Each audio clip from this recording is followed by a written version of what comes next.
d'appui et de valorisation des initiatives entrepreneuriales muy PAVI 2 boo xamante ni daanaka jagleel nañ ko lu tolloog 107 milliards de francs CFA mu daal di présenter programme boobu comme pilier essentiel ngir jëm ci wàllum transformation économique bu Sénégal bi nga xam ni dañ ko centré accentué ko ci souveraineté alimentaire industrielle ak technologique bi muy wax ak ndaw ñi moom Ousmane Sonko ak it jigéen ñi daal dinay former la majorité donc nee na dañoo bëgg a former la majorité de la population ba noppi insisté waat ci li nga xamante ni moom mooy importance bi inclusion am ci tissu productif national bi nga xamante ni ndaw ñi ak jigéen ñi dinañ ci am doole lool. Le premier ministre daal di saluer aussi résultat inspirant bi nga xamante ni am na ci première phase bi nga xamante ni permettre na ñu daal di amal création de milliers d'emplois ak d'unités économiques mu nekk innovation bu majeure bu PAVI bi nga xamante ni mi ngi résider dans sa territorialisation donc ak benn présence dans les 46 départements du pays, permettant aussi un accompagnement adapté aux spécificités locales. Ousmane Sonko daal dina souligner entre autres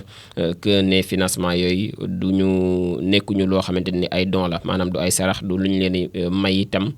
mais ay levier de croissance la yoo xamante ni mënees nañ koo rembourser pour daal di nourrir yeneen cycle vertueux de développement ci mim réew. Fort du soutien donc de partenaires comme Banque africaine de développement, l'AFD ak l'initiative AFAWA, le gouvernement daal dinay xaarandi aussi renforcer écosystème entrepreneurial boobule ci wàllum formation ba noppi itam sukkandiku ci mentorat ak structuration des chaînes de valeur dans un esprit de souveraineté et de prospérité partagée. 5 anciens ministres yi nga xamante ni démb assemblée nationale toog na ci seeni ëllëg assemblée nationale nag saisir na haute cour de justice ngir ñu toppandi ñooñu le ginnaaw ab délibération boo xamante ni ñoom daal dañ koy adopté ni ki démb ci alxamis yi muy les résolutions mettant en accusation 5 anciens ministres Mansour Faye ci la bokk Aïssatou Sophie Gladima ci la bokk pour leur gestion du fonds force Covid-19 mu nekk ay anciens membres yu gouvernement yoo xamante ni dinañ wuy ji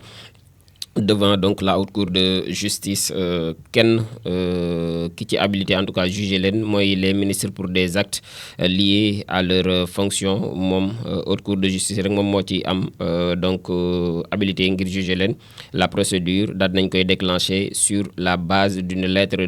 du ministre de la justice Ousmane Diagne mi nga xam ne adressé na ko aux députés. Conformément à la loi, la mise en accusation dafay daal di ubbi yeneen procédure yoo xamante ni yu ñu encadré la mais yu strict la dinañu respecter àq ak yelleefu ki nga xamante ni moom lañ fay woo. Le procureur général daal di immédiatement saisiru donc ak la commission aussi d'instruction bi nga xam ne convoqué nañ ko sans délai. mu nekk ay droits ak ay défenses yoo xam ni dañ ko garantir mais la commission ne peut modifier les faits initiaux ni être contesté sur ces décisions maanaam kenn mënul attaquer décision yi nga xamante ni moom lañ fay daal di jëlee. Les victimes ne peuvent donc se constituer partie civile devant cette juridiction d'exception, illustrant la séparation entre la responsabilité pénale donc des ministres et l'indemnisation des préjudices éventuels. Le président aussi Bassirou Diomaye Faye félicité na bu baax a baax pape bu yees bi ni pape Léon XIV ba noppi di woote waat pontificat bi ngir ñu gën ci amat jàmm ak dialogue donc ñëwaat na ci bu baax a baax moom mi di président de la République Bassirou Diomaye Faye ginnaaw démb bi ñu falee pape bu yees bu église catholique bi. Le président sénégalais Bassirou Diomaye Faye daal di adressé ses félicitations ci donc à sa sainteté pape Léon XIV élu souverain pontifie à l'issue du conclave bi nga xamante ni ñaari fan la daal di durer succédant ainsi au pape François donc mi nga xamante ni moom moo fi bàyyeekoo bu yàggul rek. ci ab message boo xamante ni bu ñu mën a jàngatee respect ak surtout espoir la moom chef de l'état sénégalais bi daal di saluer bu baax a baax élection historique bi nga xamante ni moom moo amoon fële ca Vatican ba noppi di souhaitewaat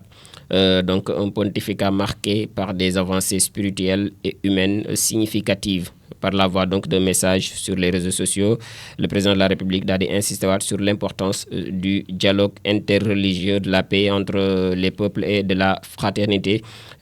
humaine. Il a exprimé son souhait de voir le Saint-Siège continuer à jouer un rôle central dans la promotion de ces valeurs universelles, en appelant aussi à l'unité des croyants et au respect des différences au service d'un monde plus harmonieux. Immeuble bi nga xamante ni moom moo daanu fële ca Ngor it démb gis nañ vidéo yi mu nekk ay vidéo yu doy waar, ñaari nit ñoo ca ñàkk seen bakkan ginnaaw enquête bi biñ ko ubbee ba léegi mu ngi wéyandi. Donc partiellement la daanuwul complètement, mais daal na mu effondré woo ni démb ci heure bi doy na waar lool. Li nga xamante ni moom moo ca daal di tukkee ndi moom mooy am na ñaar ñoo xam ni jàpp nañ ni ñàkk nañ ci seen bakkan, faisant blessé aussi boo xamante ni am na ci ab blessé grave. Muy bilan provisoire bi nga xam ne moom la communiqué par des sources proches de l'enquête daal di génne. Blessé bi ab franco-sénégalais la, ñu daal di koy évacuer d'urgence ca hôpital militaire bu Wakam par les sapeurs-pompiers ci démb ci suba gi. Donc ñaar ñi nga xamante ne ay victimes lañ, ñoom ñoo ñàkk seen bakkan sont benn ressortissant d'un pays arabe la, gan la ci réew mi, ak kenn koo xamante ni sénégalais la résident en France aussi, extrait en soirée des décombres. Ñoom ci ngoon gi lañ door a gis seenum néew. Circonstances yi nga xamante ni mooy yu exact yu drame boobu nag daanaka kenn élucidé gu ko, donte ñu ngi dégg ay wax yu nekk, mais xamaguñ ko. La brigade de proximité bu Ngor ñoom ubbi nañ ab enquête pour daal di xam cause yu effondrement bu bâtiment boobule ba noppi établir d'éventuelles responsabilités. Kuñ ca jàpp ne daal am nga ci responsabilité ñu xam nu ñuy def ak yow. Les opérations donc de secours ñu ngi koy ak d'investigation yi ñu ngi wéyee di foofee ca site bi, donc sous haute surveillance des forces de sécurité beach soccer. Démb équipe nationale wala sax Sénégal amati na ndam ak bi ñu éliminé Italie ba noppi dem ci demi-finale bu coupe du monde bu beach soccer boobee fële di amee ca Seychelles. Donc ñoom Biélorussie la ñuy daal di am bu ñu delluwaatee ay at ci ginnaaw. Biélorussie bi moom moo daanoon Sénégal ci quart de finale bu même compétition bi yoon ñu am ko demi-finale au terme donc d'un duel épique boo xamante ni bu allétant la doxoon na ci diggante Sénégal bi nga xam dafa renverser complètement l'Italie. 4-3 ci prolongation bi la daal di mujjee ce jeudi pour daal di ubbi nag porte bi nga xamante ni moom moo ko door war a yóbbu ci demi-finale bu mondial bu beach soccer boobu la ci suufu géej bi, ci muy footballu plage moom beach soccer bu incandescent yu Seychelles yooyee.